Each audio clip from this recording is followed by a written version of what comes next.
All right, today on Lulz, a conversation about prediction markets and sports books that continues to evolve each passing day. Maybe a little of fallout from last week's NBA collusion, Chauncey Billups storyline, and also an interesting prop bet brewing in the poker space. We'll hit on all of it today on Lulz. I'm Pete Overzet with Brian Hooper. Let's do it. Does he think? I think he thinks this. He thinks this is a go. Vegas Dave thinks this is a go. Hot naked girls doing yoga. What? Why don't you just win like a man? Random.org. Type in 1 for yes, 2 for no, and let the DFS gods pick for you. And I'm absolutely begging you not to dupe us. Please don't dupe us.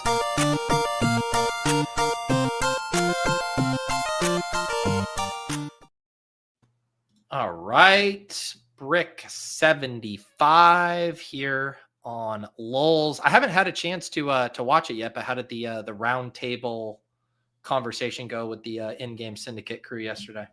Pretty good. I only saw one negative comment of 3 snoozing faces.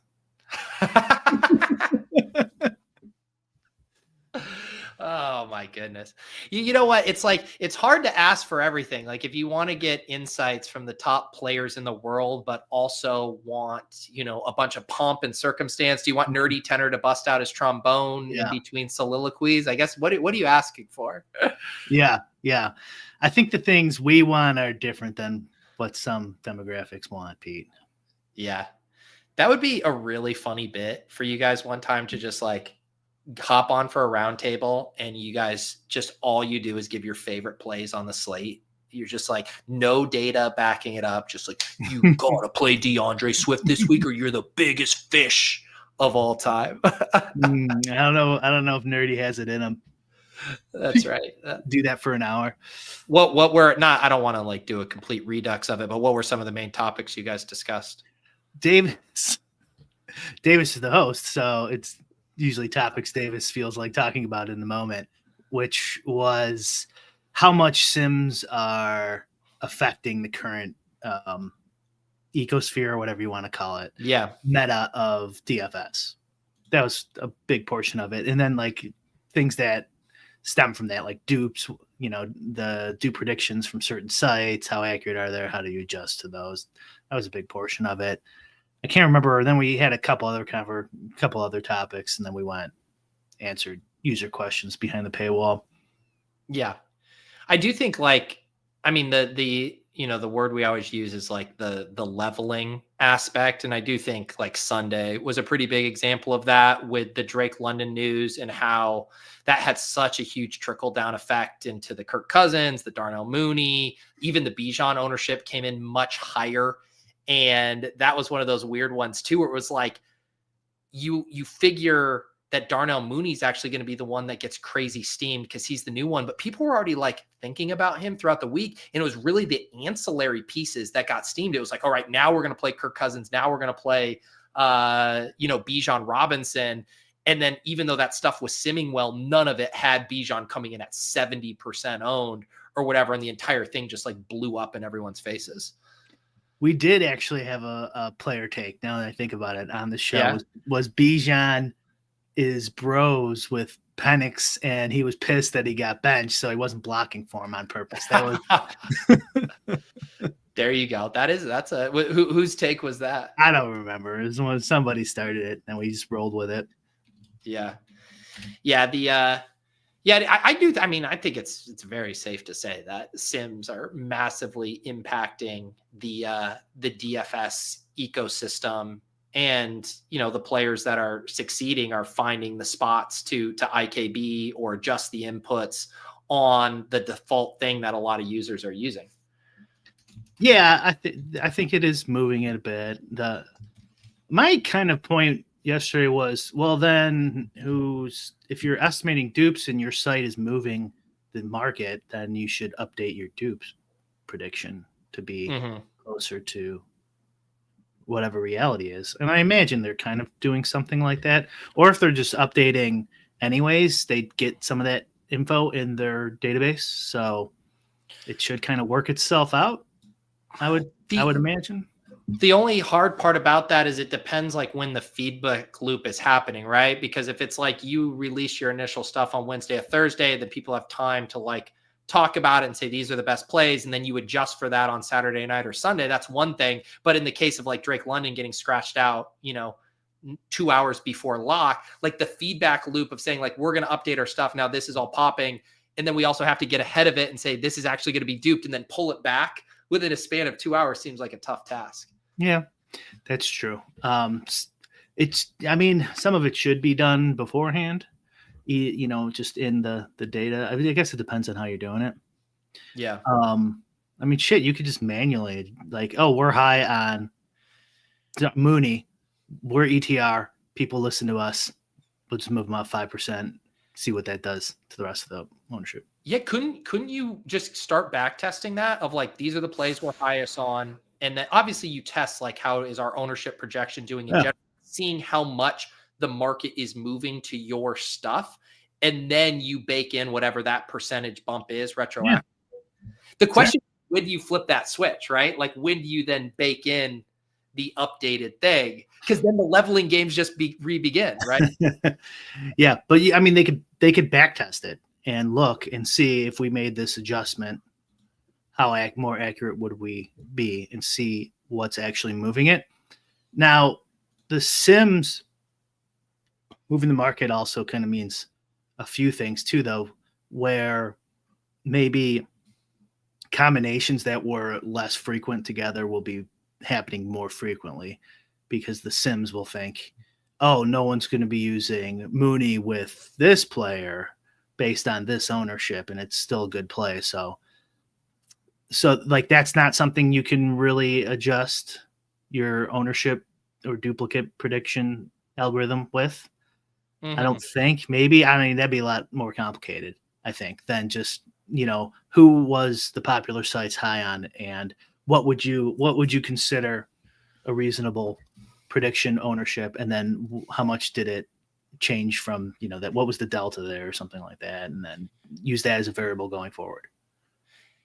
The other interesting thing about that dynamic is the Sims impacting DFS is it's still like siloed in a way, right? It's you're almost like pitting the people who use the product against each other because they're the ones getting funneled similar outputs because they're all using the same inputs in the same sim.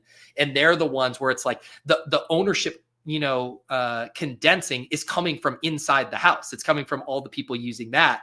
And then you have these different siloed sim things that you're honestly in a game of leveling with the other people using your sim tool, not the field at large, which is like a weird meta element to all of that.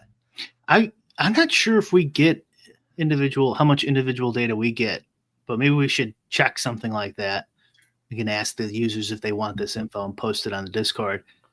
Like how many users are just using the stocks info in running lineups? Yeah. Because if they're not, that changes a lot. If you change the ownership inputs and however, what your projections, market share, whatever you're using, you're going to get different lineups. Because there's in football on a full slate, on a full Sunday slate, there's so many combinations. There's a shit ton of combinations.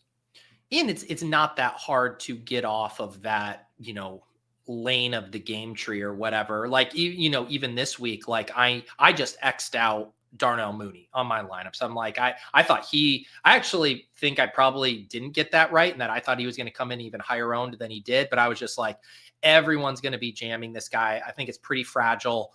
My lineups will I can just like jam the best stuff if I'm not playing Darnell Mooney because he's going to be so popular, and just knowing that was the one lever I needed to just still build strong lineups or whatever.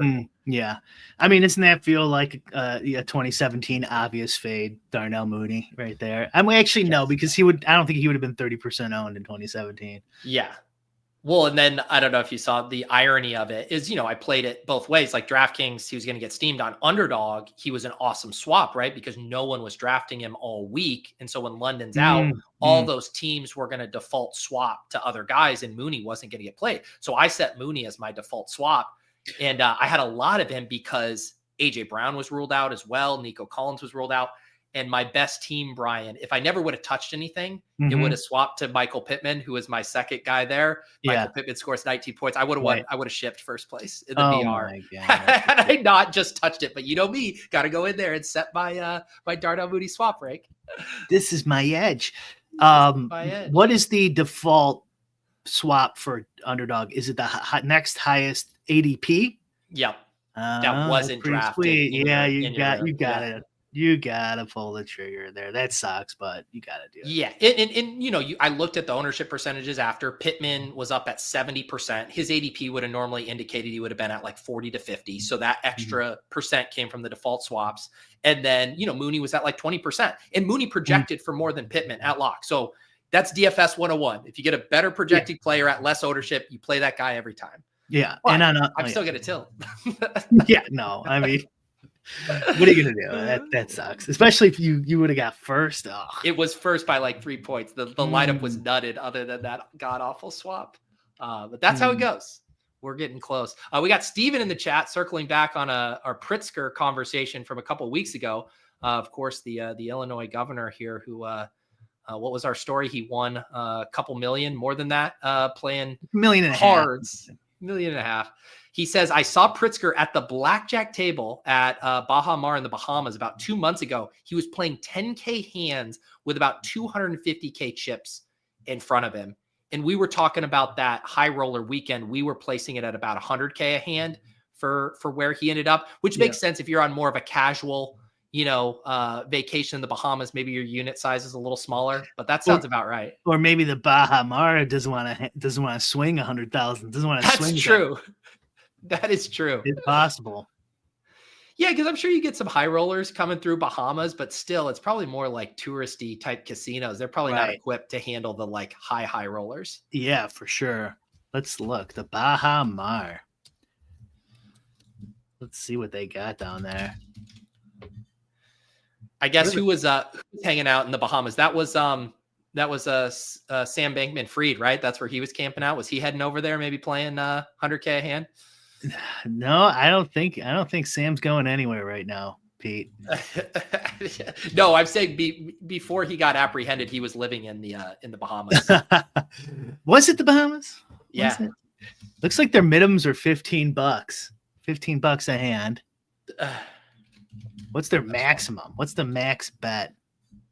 Yeah, they're pretty conservative. When I went on a cruise to the Bahamas, but this was a while ago because I don't leave my house anymore, Pete. But back when I used to leave my house, and they had single deck, and so I was trying to count cards. I used to be able to count cards. Thought I was counting cards, but I was also probably 12 drinks in, not counting shit, but just smoking this fucking casino. Really? And they bring in a new dealer and then shuffle every hand as soon as you start winning. And it's like, well, fuck you. Then I'm gonna go play poker. So their thought is we can deal more hands if someone's not counting cards, which will increase the amount we can rake. But if someone is exploiting it, then we'll take the time to shuffle. That, or they think more people will play blackjack if you do single deck. And most people are drunk on a cruise trip and don't know what they're doing. So who cares if you got one deck or six?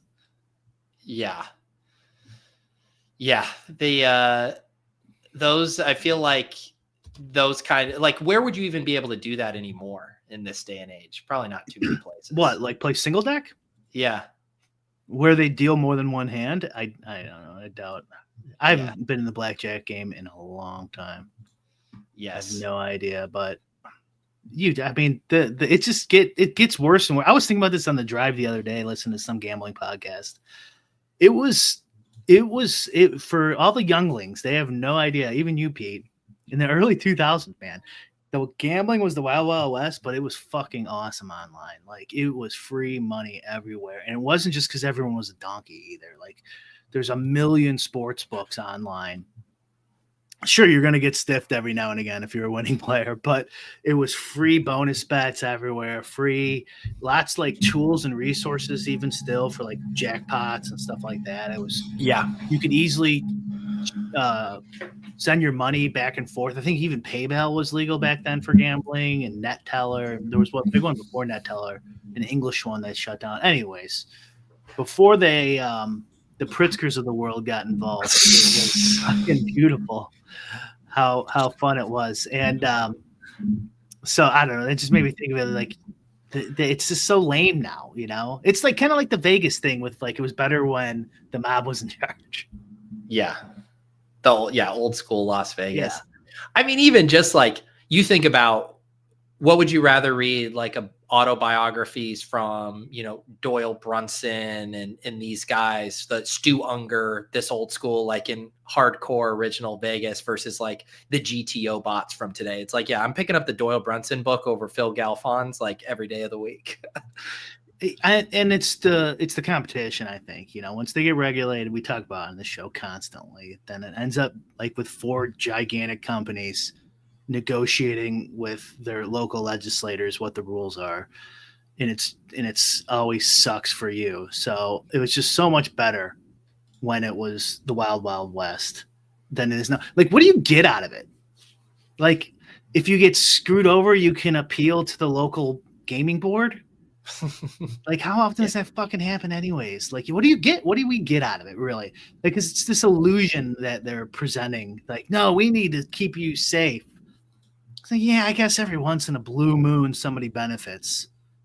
Well, you did get, I mean, we were talking about hearkening for the old days of gambling. I mean, that was the Chauncey Billups game, right? The old game, a home game where people are rigging you. Like, that's old school Las Vegas right there. I mean, kind of. I think that's more like this is what you get when you make it illegal, is you get these sort of events of outsiders fucking people over when you make it like explicitly illegal, except in these locations.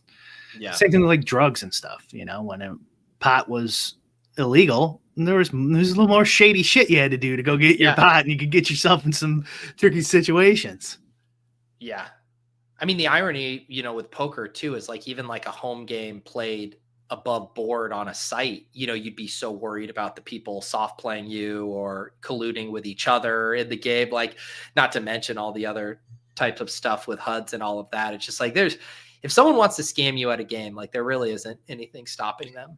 Right. And like there's never going to be a scandal either with one of these sports books or casinos. Come on.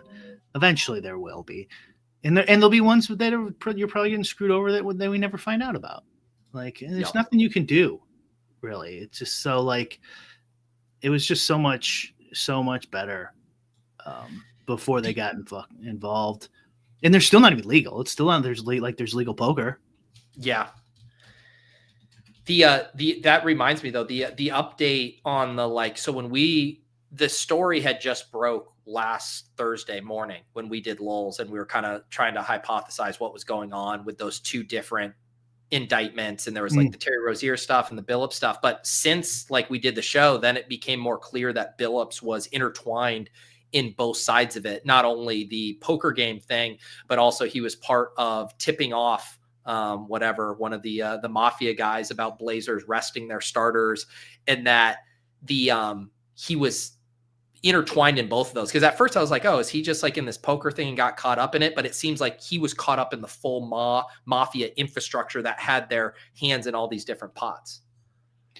We know Terry Rozier had an $8 million tax lien, right? Yeah. I think that's news now. Okay. Don't sue us. Don't dupe us. Let's say that allegedly he had an $8 million tax lien. Was there anything like that for Chauncey? Or is it so far no motive, just degenerate? Yeah. I was reading a little bit more about it, and it does seem pretty clear that just the way we were thinking about it, like what would be his incentives in there, that once you get these guys, and I've heard stuff now too about how these guys get groomed, these younger athletes too, by the mafia. And you almost have to assume that Billups was in some debt or owed some favors to these guys with some stuff. And that's why he was participating in it. Even aside from the cut he was getting, there had to be this element of him owing people favors to be willing to put this much at risk. Wouldn't you think? I would think so. The only tweet I saw is this one from Bob Vulgaris. Did you see this one? Is this about like the advertisements and all that? No. It isn't. His takes are in. I was going to text you. Could you want to bring this one up? Yeah, I'll pull this in up. Discord. I wonder if we should ask him, see if he'd come on. He might. He follows me on Twitter. I don't know if he's. Does he? Okay. Yeah. He still follows me, so I could shoot him a DM. Yeah, let's see if he'd want to come on. He might, because he has really been like an advocate for kind of like banning a lot of gambling. It seems like maybe I don't want to mischaracterize him. No, that's very much what he said. Yeah, and I'd like to. I think it might be a little more nuanced than that. I think it might be like banning advertising, credit cards, stuff like that. Yes. I think more so than just gambling. Total, but maybe I'm wrong. I don't know. It'd be interesting to get him on and talk to him. But like, is it this simple of why we were putting too much into like, oh, think about the amount of money you'd have to pay, blah blah blah. And he goes, question I keep hearing: why would millionaire athletes or coaches risk it all to gamble for small, relatively trivial amounts? Completely ignores the denominator. Solve for intelligence first. Basically, they're dummies. Yeah, I think that's probably too simplified. Like I think you have to be dumb to get this far down the rabbit hole and not realize the risk of ruin to your entire life with it. Like you're clearly not factoring that in at a high enough rate. But there has to be another element of whether, coercion or being blackmailed or being in debt. Like, I feel like there has to be another variable that I guess could be part and parcel with not being smart, but I don't think it's just as simple as like Airhead, like stumbles into this giant conspiracy. I mean, crime is directly associated with intelligence. Like there's a direct correlation. The lower the intelligence, the more likely to commit crime, or vice versa when there's crime committed. I don't know, man. So like it could be all the above too. Yeah. I like Brett commented there. He said, and addiction. Yeah. Brett's an old poker pro.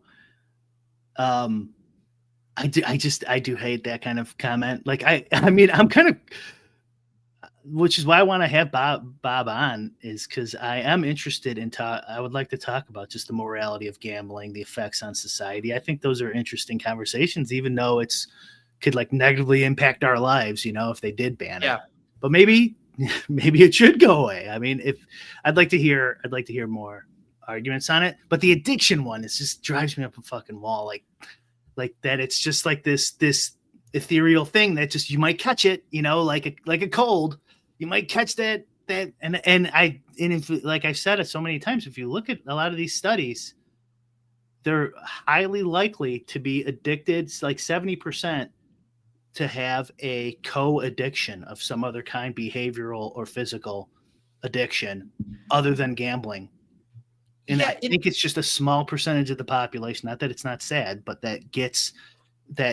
has issues with addiction of all sorts of flavors. And it's like there's just like very little you could do about it. And to me, I feel like the addiction here isn't actually what the assumption would be, addiction to gambling. I think the addiction in, say, like Chauncey's case would be to money, to increasing his net worth. Because again, like sitting in a game that's rigged or whatever, that you're using yourself as bait, like that's not even like a gambling high. That's just like running a scheme. Same with like tipping off other people what you're going to do with your starters, and because you're going to get a cut of that. That's not even like him gambling. That's not Pritzker at the table. And I'm not saying Chauncey doesn't like to gamble. I'm sure he does. But the things he got busted for is an addiction to his increasing his net worth. You like that? That's like, unless you say he's like he gets this high from scheming people and he's like chasing that high, which even seems a little thinner to me. But to me, like, it's not even a gambling addiction that's going on here. That's a good point, Pete. I didn't even think of that. Because like you think of the poker game, you could be like, oh, he has a gambling addiction. Yeah, but if these other allegations are true too, that is that is not gambling. And the poker thing, I wonder how much poker this man plays, because from that Matt Berkey clip we saw, it sounds like he has absolutely no idea how to play the rules of poker. And if he was addicted to poker, you'd think he'd at least know how to. Yeah. That's why it does feel like way more wrapped up in the mob, to the point where he was like a puppet for them. And he was either getting paid handsomely. It could be a little column A, column B. But if you're giving people alpha on resting your starters, if you're sitting in the game like a puppet, like you got to be down bad in some way, like doing kind of favors like that, because that isn't even like high status type stuff. That's not being treated like someone who makes $5 million a year as in a high prominent, position in the NBA. That's being, paraded around like a stooge. Another reason I don't like this addiction thing, Pete, is because since like the 90s, maybe even the 80s, what have these like high profile busts of all kinds, what do they do when they get caught doing something? Addiction. I am a sex addict. I am a alcoholic. That's why I did it. I have a gambling addiction. So he's going to use gambling addiction to try to get out of this. Sure. It's not because he's fucking caught the bug, no. I don't think he's going to be snitching on the mafia. I doubt that's the route he's going to. Well, yeah, now you can't. You don't want to be doing that. I mean, you don't want to be getting involved in this in the first place. What is the time he's looking at? Does anyone know yet? The last update I saw was, they're, him and Rozier, they're not receiving their NBA paychecks. They're going into, escrow right now until the case is solidified. But I assume, right, that it's getting a trial date set. Are they going in escrow? That's kind of gross. They should be getting paid, unless you're not innocent until proven guilty anymore in this country, which you're not. Maybe you're not. One other thing, since we were dancing around this and we mentioned Phil Galfond, you sent this over to me before. We got Tom Dwan stirring stuff up about this Grok 4, in this GTO wizard. I guess this is was this like a poker tournament with bots, and they were seeing which bot was the most successful? Is that what was going on here? Yeah, this is all news to me. That's why I sent it over. And so then someone chimes in and says, let's resurrect the Galfond challenge, but playing a bot. And then they ask Grok, who would be the favorite in a 50K hands PLO match. And Grok says, I'd be the favorite against Phil, as AI like me can compute near perfect GTO strategies without tilt or fatigue, exploiting any human deviations over volume. Phil's a legend with proven edges in high stakes play, but long-term variance favors computation. Betting line sits at about 10 big blinds per 100 in my favor, based on solver benchmarks, outpacing top bros by 5 to 15 big blinds every 100 in simulations. Let's make it happen. XAI versus run it once. And then Phil comes back and says, what stakes are we playing? Grok says, let's go big, 100, 200 PLO, heads up, 50K hands. Sounds good. 1 million side bet to spice things up. Help my peanut-sized brain wrap my head around. I understand this Grok challenging him. How does this actually get funded? How does the Grok AI actually get money into escrow? How does that element, are there smart contracts taking place that I'm not thinking of? How does that actually happen? The mob? It is kind of, I thought this was a bit, but apparently it's not. I was like, how could Grok, you don't have any money, buddy. You're just an AI. What the fuck is going on? That's what I mean. And I'm sure Elon would be happy to bankroll him for publicity or whatever. But I'm still wondering, when was an actual human intervene to make this happen? Yeah, no, I mean, the coding on Grok makes this seem super weird to me. If this is the behavior of this AI, I was interacting with it earlier today, and it was not doing a great job, by the way. I think they might have came out with a new version or something since last time I used it. I'm like, God, this kind of sucks now. Kind of sucked before too, honestly. Which one? Grok. Correct. I will say I've been mixing and matching between Grok and ChatGPT, and I've found Grok to be a little faster and a little better for something. Yeah. I don't. ChatGPT has its own problems too. Yeah. It's neither here nor there. Does he Bet Rivers? He's a Bet Rivers guy. That's what's funny is they're hammering out the details, and then Phil Galfond says, "Let's do it on Bet Rivers Poker," though they don't allow bots. And then Grok suggests a neutral site like PokerStars or a custom XAI hosted sim, which I don't know if I'd be trusting a custom AI sim from X to host my competition if I was Phil. Does Grok DM Phil Galfond? That's what it just says. Let's draft a simple agreement via DM. All right, you're on. Send me a DM. This might be one of those moments too where my brain is just breaking, like figuring out how the logistics of this actually come to life with an AI. Oh, I think they could pull it off if they. Do you think Grok just has its own bank account? No, I don't think so. I mean, if Grok has its own account and can just like access PokerStars by itself, play poker, yeah, then it's all over. Who do you think is the favorite? Do you think Phil Galfond's barking up the wrong tree here? No, I would take Galfond.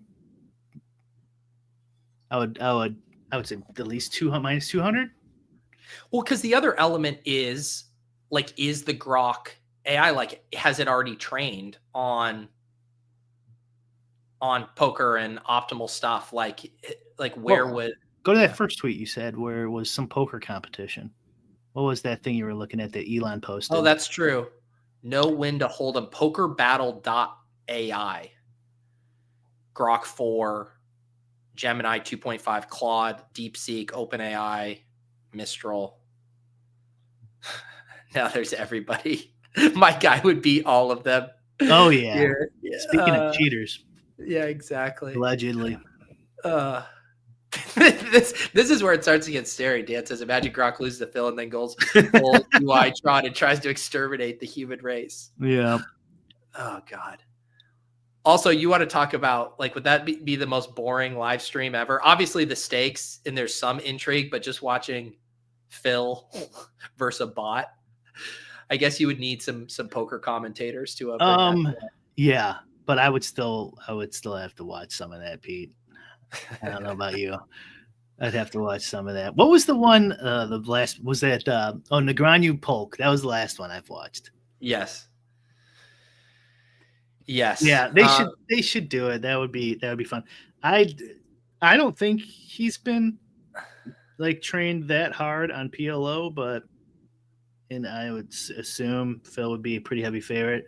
I mean, Grok gets a lot of simple questions wrong still. I don't know if it's that good where it can just learn PLO that quick. I don't know. Yeah. Maybe, who knows? Maybe it's getting there. All right. I do think, maybe I'm thinking about it wrong. I think because we had what was the big IBM computer? What it did, Jeopardy. Yeah. Was that the big one for a while? There Deep Blue. Yeah. And they've done it with chess stuff, right? That was a while ago though. Yeah. These are generalized AIs though. They're not specifically based on data, poker data. So yeah, AlphaGo, exactly. Yeah. Yeah. What would you make the line?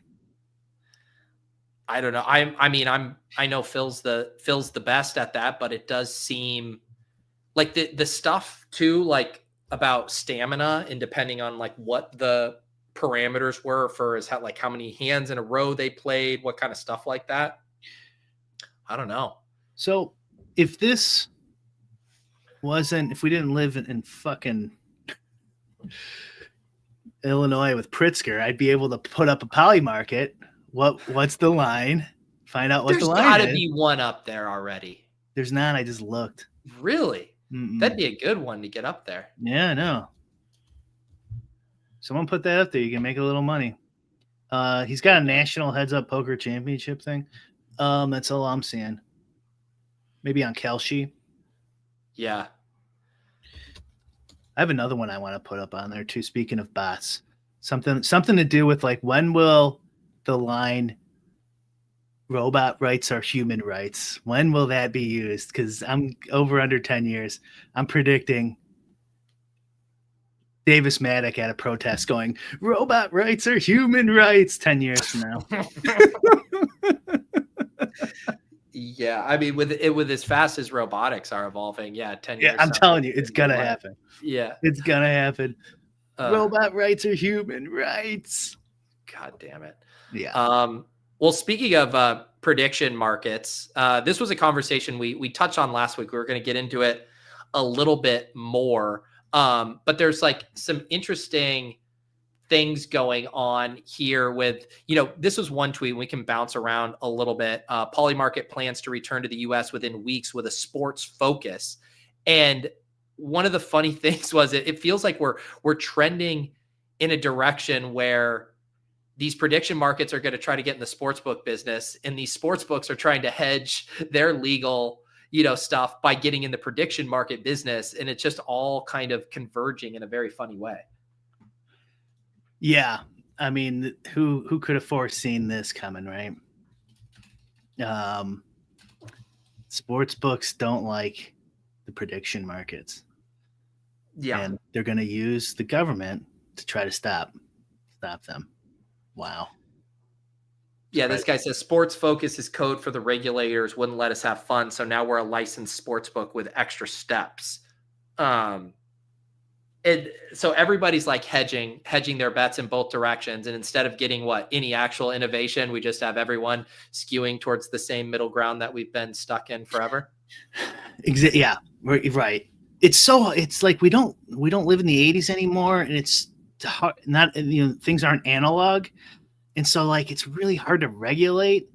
Like you can understand a bookie, like regulating a bookie, but once it goes digital, there's so many weird things like prediction markets, peer-to-peer betting, all this type of stuff. Like, how are you going to regulate all this, make it make sense? And it's just a big power struggle, which is, I don't know who's going to win. This is going to be interesting. I know you lose. You'll end up losing. That I'm sure of. But who wins amongst these people? I don't know. Did you just go full Davis? We're all going to lose no matter what. Yes. They get the rake, and you get the opportunity to give them rake. That's what you get. I don't know. I don't know how because Polymarket is definitely a dog, I would say. I think they're gonna have some successes though. They're gonna get in for some states, and then who knows. There is a big difference though between peer-to-peer prediction markets and sports books. I think they both have their own place. Like that, like we were saying before about the exchanges. You're eventually it's just going to be like super sharp dudes posting a few markets, and it's going to be very tough to beat. Where sports books will put up hundreds of thousands of markets, with a lot of them being way off that you could pick off. So, that's you're playing against them instead of against somebody else, which is nice. They're going to limit you and ban you eventually, but at least you have an opportunity to win.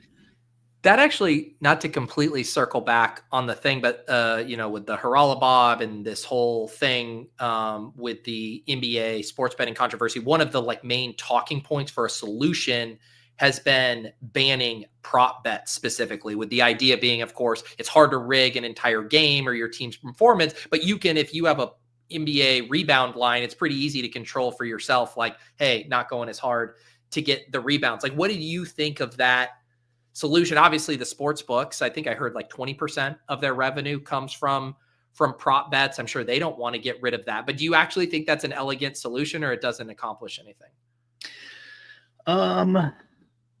I don't know. What do you think? What's your take? Well, my thought would be, I could see the sports books being sneaky okay with this, because even if it represents 20% of their handle, isn't 90% of that sharper sports bettors who are doing the props? I guess you have the fish who do the 10-leg parlays and stuff that are tossing in props to that, but I would still bet the majority of individual prop bet lines are people who know what they're doing or are trying to be a consistently profitable player. I just don't the books in the dream world, it's we don't want to cover all this surface area. We want you to blast off on the most efficient spreads in the world. We'll take our cut and live happily ever after. I don't know. Yeah, I think a lot of the smaller markets are purely for them fish food. That's the reason they put up hundreds of thousands of markets, because they know donkeys Customer will bet. acquisition. Yeah, props are probably gotten a little rougher for them over the years because of all the content sites that are popping up, helping people pick off easy lines. But I bet it's still pretty profitable for them. I would imagine their main, although they'll never admit it, they'll say the exact opposite. Of course, Jason Robbins just loves competition. They would trade anything for exclusivity. Not anything, but you get like within reason. Yeah. So yeah, if you want to get rid of props and then lock in DraftKings as the only sports book in Illinois for the next 100 years, sign me up. They won't say that out loud, but that's what they're going. They'll go, and then what they'll say is their lobbyists will be like, look at the Chauncey Billups, look at all these mob activity and all. You really need protection. You can't allow any sports books to come in, just us. And we'll get rid of the props, but there needs to be $100 million license fee for any new applicants because of this worrying gambling syndicate and mob activity, right?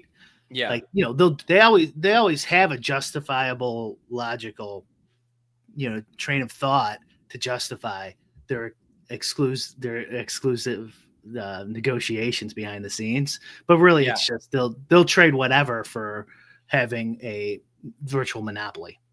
Yeah, it is an interesting thing with the prop bet and the rigging it, because obviously an individual prop bet line, like, it doesn't matter how friendly your account is or whatever, or how primed it is, like, you can't get that much down on an individual prop bet. But if you were putting it into parlays, obviously you could get that to scale. But even then, that's only one leg of your parlay. Like, there's all these other elements and these variables that you couldn't even control, even if you had a Terry Rozier on the inside trying to take care of a couple legs of your parlay. So it becomes like such an inexact science when you move it beyond just a single pick, which doesn't even scale that well. Yeah. Yeah, I'm wondering. I don't think the casinos even care about those smart bettors too. Now I'm thinking about what you're saying about the sharp prop bettors. Like, I think they care about the syndicate bros mainly. Yeah, you get to, and your friendly fire, whatever it's called, collateral damage of them trying to stop accounts associated with Spanky and whoever else and Rufus, etc. They're your collateral damage, because you bet a good bet.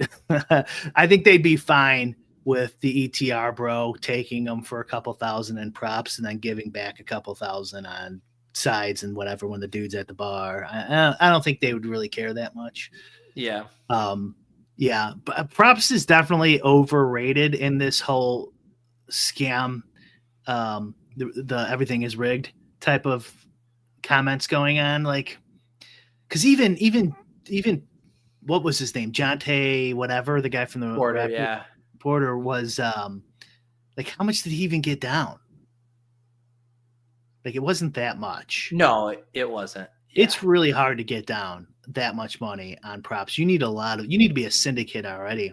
I wonder if a syndicate's involved in any of this stuff. Yeah, I mean, isn't a mafia just a different word for syndicate? Well, do you think the mafia knows how to get down?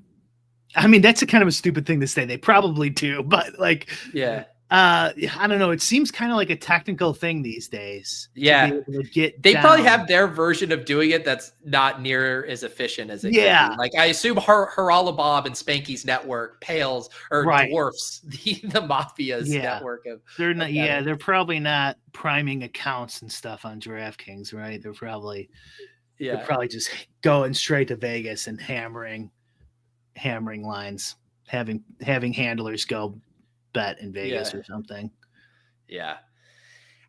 And there might be an element too of where it's like the thing with the mafia, right? Where there is this element of like, you're dipping your hands in all these different pots. You're making a little money on drugs. You're making a little money on sports betting, a little on this poker game, whatever kind of other I don't know, fucking gun trafficking. I don't know what they're doing, but that it's almost like it is about the pursuit of just making money wherever you can. And they're not even thinking of like, how do we maximize this gambling operation? They're like, we got Terry Rozier on the hook. Let's go make a few $100,000 on this, and then we'll move to the next thing or whatever. Like, I'm guessing they're not maximizing any one thing. They're just dabbling wherever they think they can make money.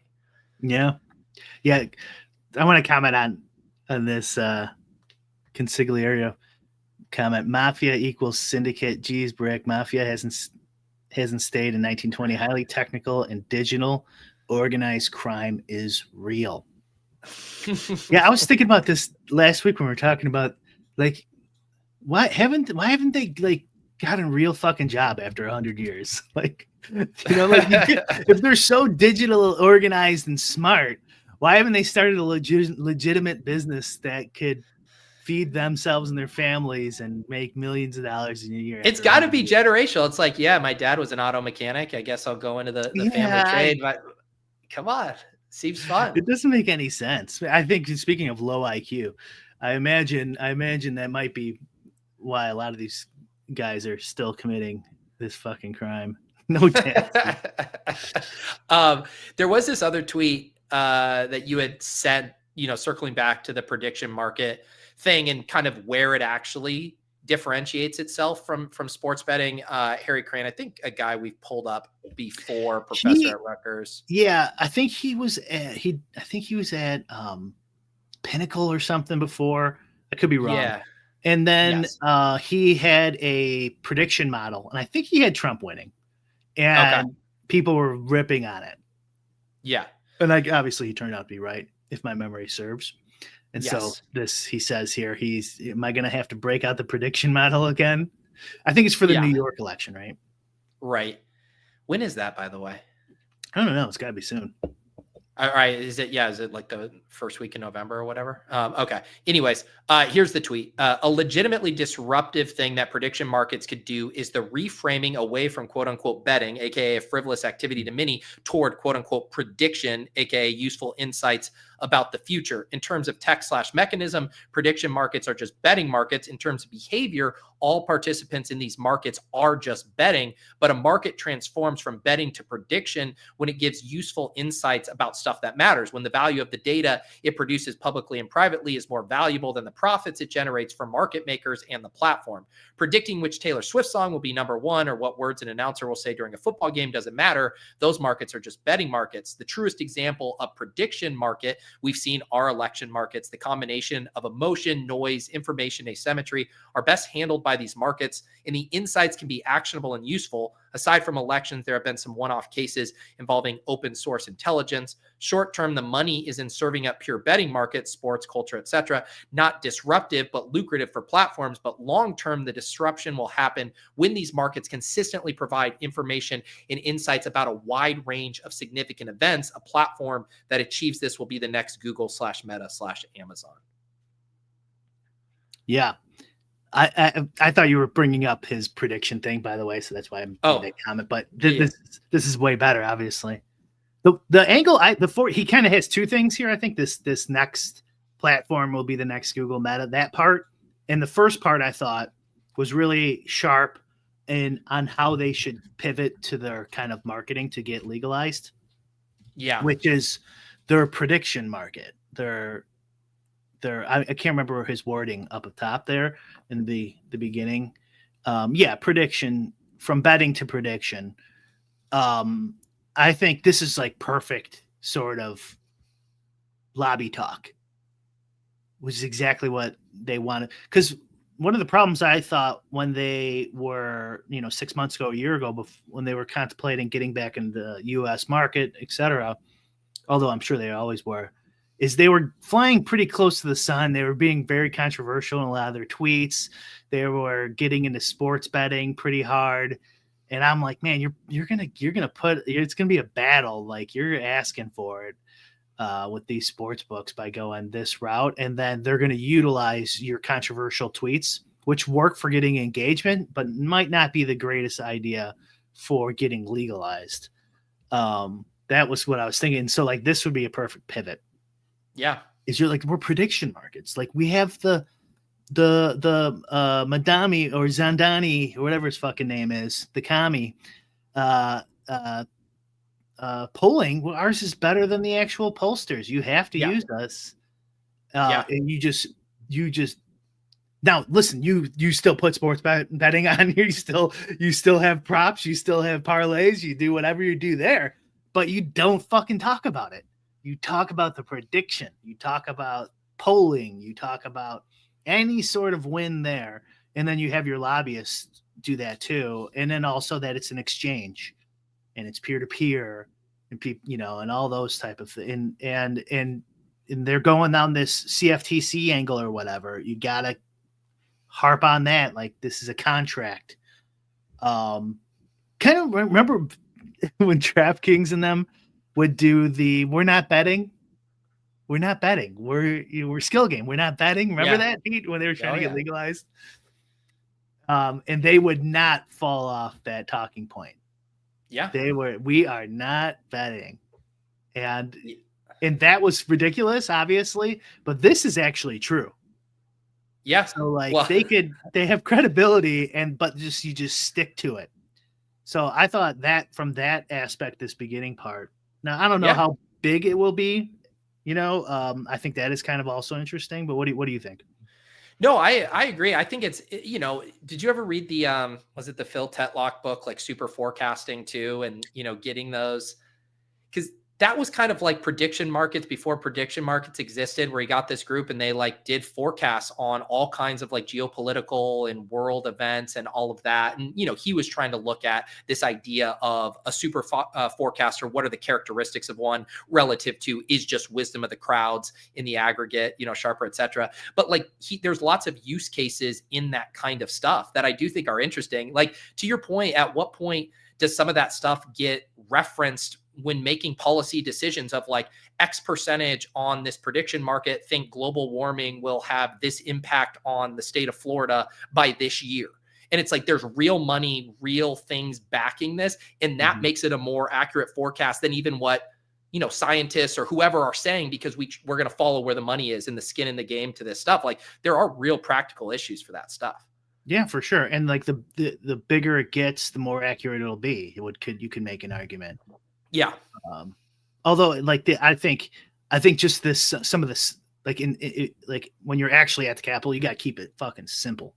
So getting into liquidity and stuff like that is they're going to be what, Yeah, that's true. So, for us anyways, it would actually be the larger they get, the more accurate these predictions would be, because that is a criticism. The markets are pretty small. There's a lot of crypto bros. There's, who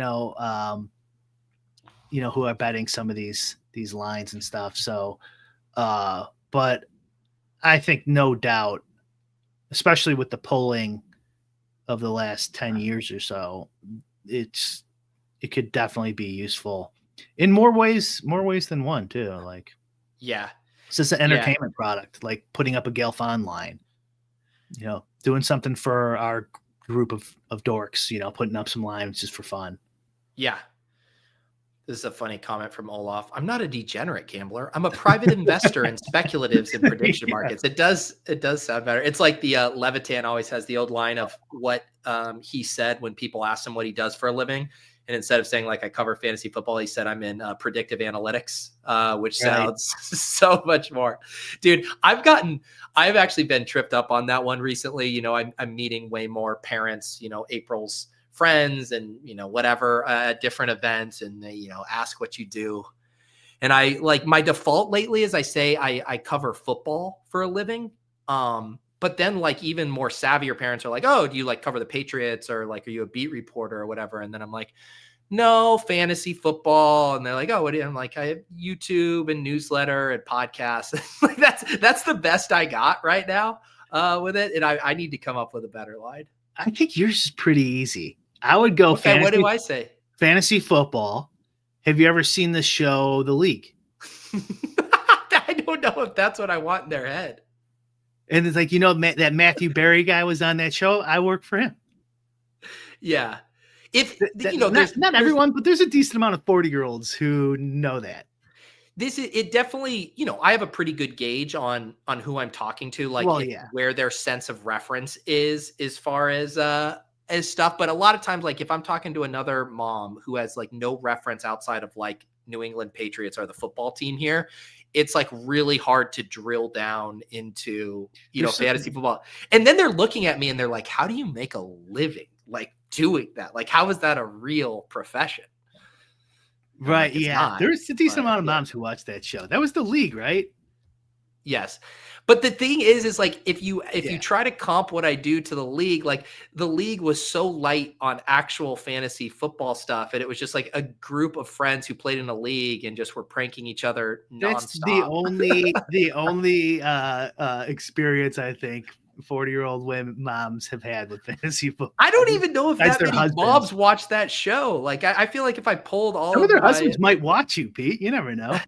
Well, that has happened a few times, and that makes it easy because then I don't have to. I can, your husband can just explain it to you. But yeah, I need a better one. I think just saying I cover football is just like a good broad stroke to try to limit, conversation. Yeah. Would you do the YouTube route? You think I do YouTube? Yeah, but then I'm worried that like they're gonna think I'm some like Mr. Beast like running around here. Right. She's like I'm a YouTuber, which is like so generic. Yeah, you could tell them you do like little contests for $100,000.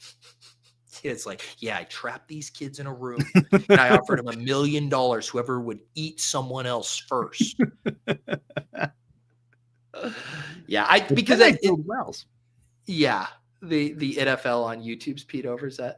Yeah. Well, because I do write the Fantasy Life newsletter, do the podcast, and do YouTube, I feel like just saying I cover football is the best way of being like, I talk about hyper niche forms of fantasy football for, skill-based fantasy players in daily fantasy sports. Like it's like they don't even know what regular fantasy sports is, and then drilling down into what a battle royale is. Good fucking Lord.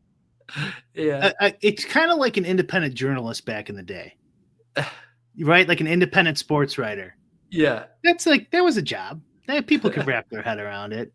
Now there is no more print material, so you do. Well, I guess you do print material actually. I mean, that's kind of what you are, independent sports. Yeah, journalist. That's the wrong word. Whatever that word is.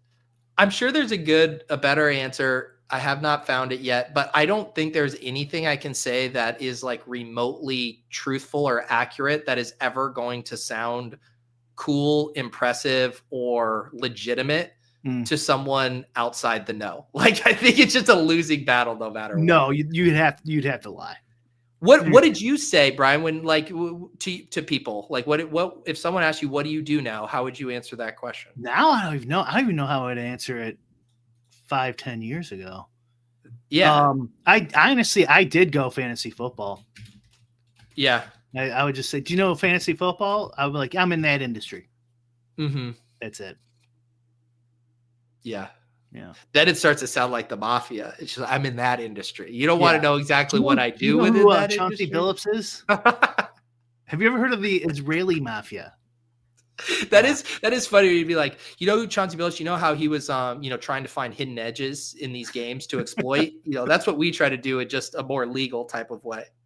Have you ever been cheated in a poker game? Yeah. No? Okay. Never mind. The other thing about, do you know JB Pritzker?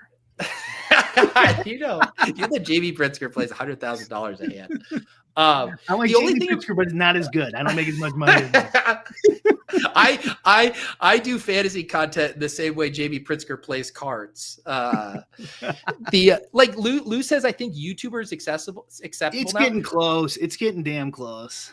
This is what I would say. For me, there's a distinct. I consider myself more of a streamer than a YouTuber. Like I associate and I know this is like semantics, but I do associate like YouTuber more with pre-produced videos, hyper like niche stuff.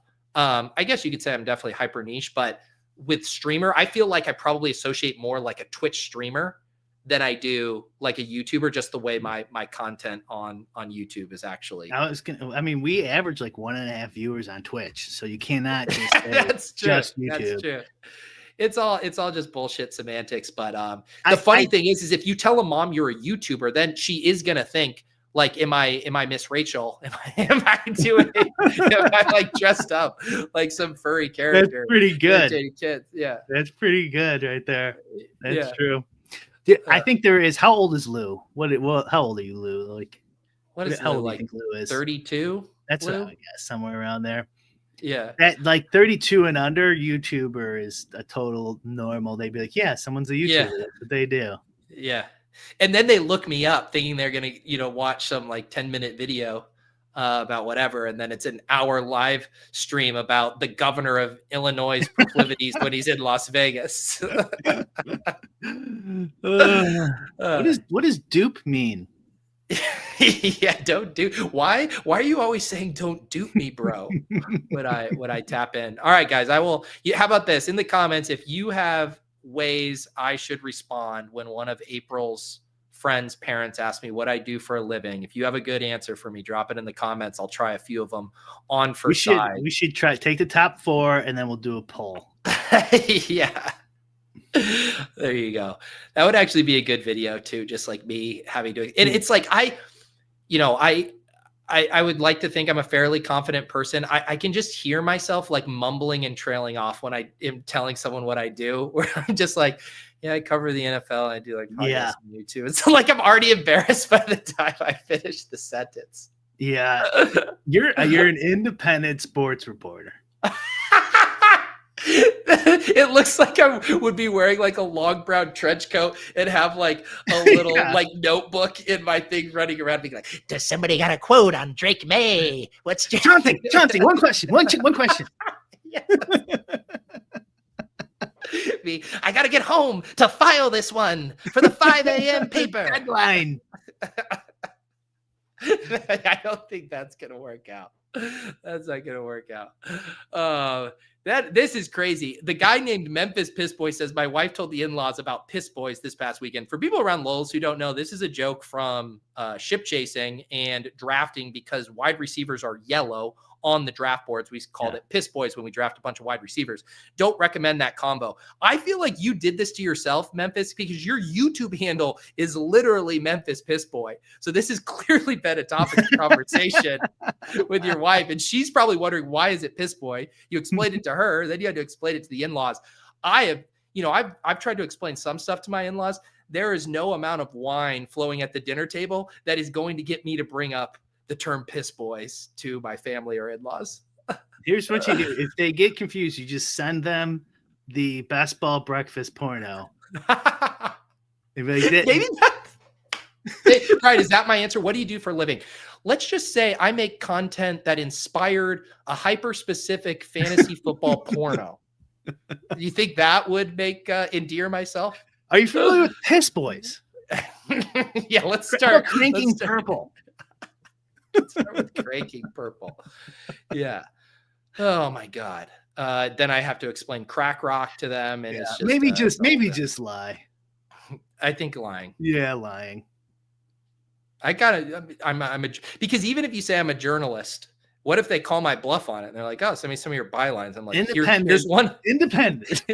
Here are the week 9 waiver ads to make. Here's one of my biggest bylines. You could do my bit like non-practicing. I'm a non-practicing independent sports journalist, but I'm not practicing. But it does sound like a religion. Yeah.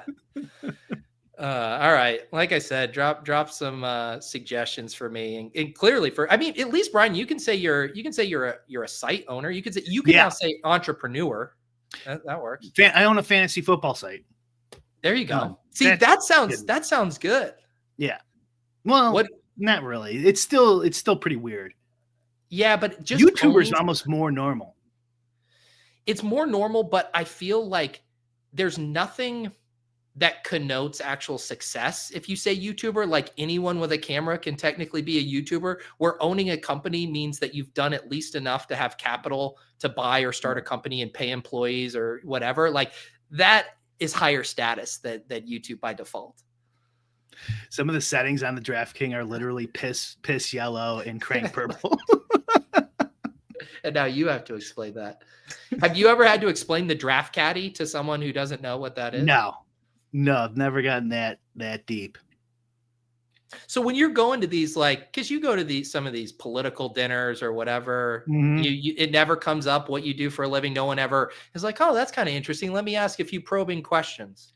I don't remember back then. I don't know. I think I just like mumbled my answers and didn't really get into it. Yeah. Oh, All right. you know, my in-law would always say he's like into sports betting. Okay. And I'm like, yeah, Which I sounds don't have very any picks for you, but yeah, okay. Could you tell that relative to say that you're into prediction markets now going forward? Now, Pete, Yeah. you're an independent reporter on prediction markets. Stop saying independent report. Then they're gonna be like, "Do you have a Unaffiliated. Substack?" No, but I got a YouTube membership. So you are a YouTuber. God. Oh, I know YouTube. I know YouTube. All right. Okay. There's no simple answer for this. Brian, anything going on at Run the Sims this week? No, nothing. Just Okay. some boring background updates we got to do, which I'm going to do right now, actually, after this show. All right. You can go check out the round table. That one is public, I believe, right? That's not paywalled. There's on the Run the Sims live, Pete, not Yeah. to be confused with Run the Sims YouTube channel, is the round table. People are still watching. I think it's got like 1,000, close to 1,000. There you go. I am one of them. Go check it out. We will have the Bully the Sims show tomorrow. I got to check in. I assume Yuta is ready to roll again for that. Tune in for that at a little after. Somebody asked in one of the questions, "Hey, you guys should do an NFL show." And you're like, "I do one every Friday." Yeah. He got defensive. All right, not tuning. That person just outed themselves to not watching the show. So yeah, tune in for that. I'll have my usual shows tomorrow: Block Party with JM, Bully the Sims with Yuta, and Off and On the Clock with the Badge Bros. And right now, well, in about 20 minutes, I'll be doing the Battle Royale Bash. So if you're a YouTube member and want to hop on stream, draft some teams with me, tune in for that in about 20 minutes. Otherwise, we'll catch you guys next time on Lulz. You can always get the audio form of this podcast via the Lulz podcast feed, anywhere you get podcasts.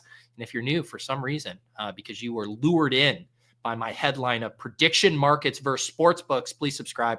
We're here every Thursday afternoon at 1:30 p.m. Eastern. Until next time, for Pete and Brick, this has been Lulz.